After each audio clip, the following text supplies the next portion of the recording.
Tutaj William. Witajcie na cotygodniowym podsumowaniu polskich wiadomości ze mną, Williamem Murphy. Over the past week, developments in Poland over the question of access to abortion have attracted worldwide coverage. It's a controversial and highly emotive issue, arousing passions which listeners in Ireland will be well familiar with. The main news stories over the past week have included a constitutional tribunal ruling further restricts access to abortion, removing the grounds of fetal abnormality. Conservative lawmakers welcomed the ruling as the only possible interpretation of the Constitution, while Lewica members stage a protest in the Sejm. Daily street protests take place against the abortion ruling, with some clashes with police and rival protesters amid attacks on churches. And COVID-19 case numbers and deaths attributed to the virus continue to increase. Last Thursday, the Constitutional Tribunal issued an important ruling in a case brought over the constitutionality of the abortion regime in Poland, already considered highly restrictive compared to other European countries. It ruled that a diagnosis of serious and irreversible abnormalities in the unborn child is not a legal basis for termination of pregnancy, leaving the only legal justifications remaining that the pregnancy was the result of an illegal act, such as rape or incest, or that the pregnancy poses a threat to the life or health of the mother. In practice, there are very few legal abortions in Poland. In 2019, there were 1,110, of which 1,074 gave the reason of fetal abnormality, which has now been rejected. The ruling Prawo i Sprawiedliwość party had faced criticism, including from members of the Roman Catholic hierarchy, for failing to successfully implement legislative steps for a total ban on abortion in Poland since returning to power in 2015, backing off in the face of public protests.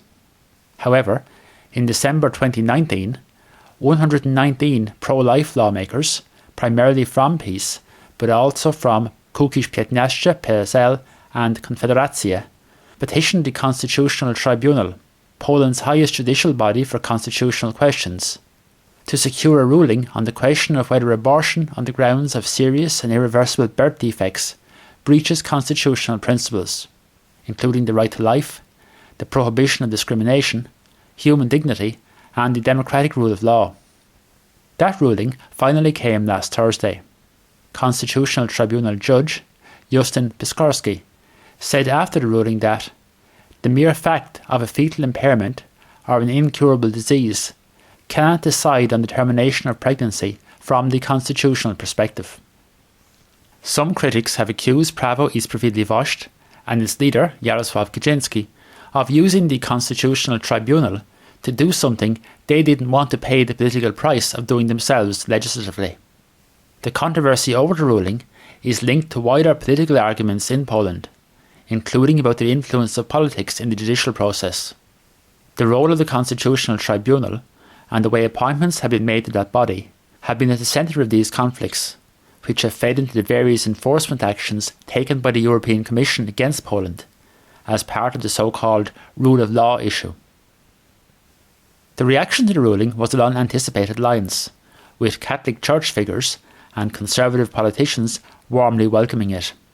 These included Konfederacyja's former presidential candidate, Krzysztof Bosak, who tweeted, "The only possible ruling consistent with the Constitution was made. Pity we had to wait so many years for justice." In contrast, Krzysztof Gawkowski, the leader of the Lewica parliamentary club, claimed that women will now have to give birth to terminally ill children who will die in terrible torment. This is not politics or religion. It is a crime against humanity. On Tuesday in the Sejm, security staff had to form a cordon between protesting Lewica female lawmakers in the well of the House and the seats occupied by PiS lawmakers. The response in the streets, despite new coronavirus-related restrictions which came into effect last Saturday and limit public gatherings to no more than 5 people, was immediate, with daily demonstrations in major cities and many smaller towns throughout Poland, primarily, though not exclusively, by women. There have also been protests outside Polish embassies abroad, including in Dublin. Some of the protests in Poland, though, have turned ugly, with attacks on churches, including the defacing of church buildings with spray paint and the interruption of religious services. This in turn led to other groups staging protests in defence of the churches, with resultant clashes involving the police taking place in some instances. The political response has been complicated by the coronavirus situation, with government figures using that issue to condemn the street protests, saying they pose a risk to public health. PiS chairman Jarosław Kaczynski, now of course back in government for the first time since 2007 as a deputy prime minister, said on Tuesday in a special message that churches must be protected at all costs, and called on PiS members and supporters to do so. He claimed the protesters were trying to destroy Poland and Polish culture. Kaczynski warned that those taking part in the demonstrations during COVID-19 were bringing about a general danger and thus committing a serious crime. He claimed that the demonstrations will certainly cost the lives of many people. Opinion polls in Poland generally show that around 40 to 45% of people want to see the existing, relatively stringent abortion regime retained, with 30 to 40% wanting to see it liberalised and 10 to 15% wanting to see a further tightening. It's been estimated that while just over 1,000 legal abortions take place in Poland each year, anything from 80 to 150,000 illegal abortions may take place annually, with Polish women also travelling to neighbouring countries such as Germany and Slovakia for terminations. In an earlier interview with Gazeta Polska, Kaczynski had addressed a wide range of current political issues, saying that he was opposed to a full lockdown and a balance needed to be struck between protecting public health and enabling people to work. He also defended the controversial animal welfare bill, which has now been passed by the Senate, but with amendments, which mean it will need to go back to the Sejm, saying it's guided by a basic human and Christian desire to avoid the unnecessary suffering of animals. On the future of the Zjednoczona Prawica, he said he's optimistic about its survival, but couldn't say with 100% certainty that the alliance would continue until 2023, when new elections are due. Referring to proposals to make EU funds conditional on various so-called rule of law criteria, Kaczynski said that Poles, in deciding to join the EU, did not agree to be anyone's colony.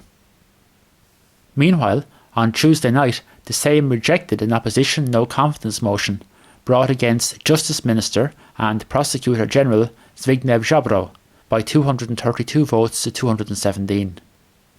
Ziobro, who is also the leader of PiS's coalition ally, Solidarna Polska, was of course at the centre of the recent crisis within the ruling bloc.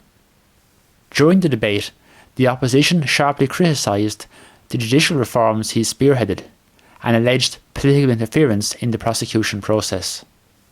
The government side argued he was leading a fight against racketeering and reforming a flawed judicial system. The coronavirus numbers in Poland, like in many other European countries, continue to see a rise in reported daily cases. Over the past week, one record high daily figure has often followed another. On Tuesday, 16,300 new cases were reported, with 132 deaths. As of Wednesday, the total number of COVID-19 cases reported in Poland stood at 299,049, with 4,851 deaths being attributed to the virus. Several more prominent public figures, including last Saturday President Andrzej Duda, have reported contracting the virus, albeit many have no symptoms. Duda said he's feeling well and posted a video message online to that effect. It's thought he may have contracted it from a member of his security detail. New restrictions came into force last Saturday, including the ban on public gatherings of more than 5 people, except for work or family purposes. Albeit, there have been mass public protests over the abortion ruling since. Restaurants, cafes and pubs are only allowed to provide takeaway and delivery services. The week ahead will be an interesting one for Poland, with the presidential vote in the US. The role in that vote of the millions of American voters of Polish ancestry will be significant, with the outcome potentially raising questions for the currently very close relationship between the two countries. The PiS government has very closely allied itself with the Trump administration, a stance which, from their standpoint, has brought benefits, including visa-free travel, additional US troops in Poland, and, just this month, a civilian nuclear energy cooperation agreement. This has been at a time of much cooler relations with some European countries, and especially with the European Union institutions, plus of course with Russia. Another cabinet member is seeking to exit his government role for an international one, following the failed bid of Finance Minister Tadeusz Kaczynski to become President of the European Bank for Reconstruction and Development earlier this month.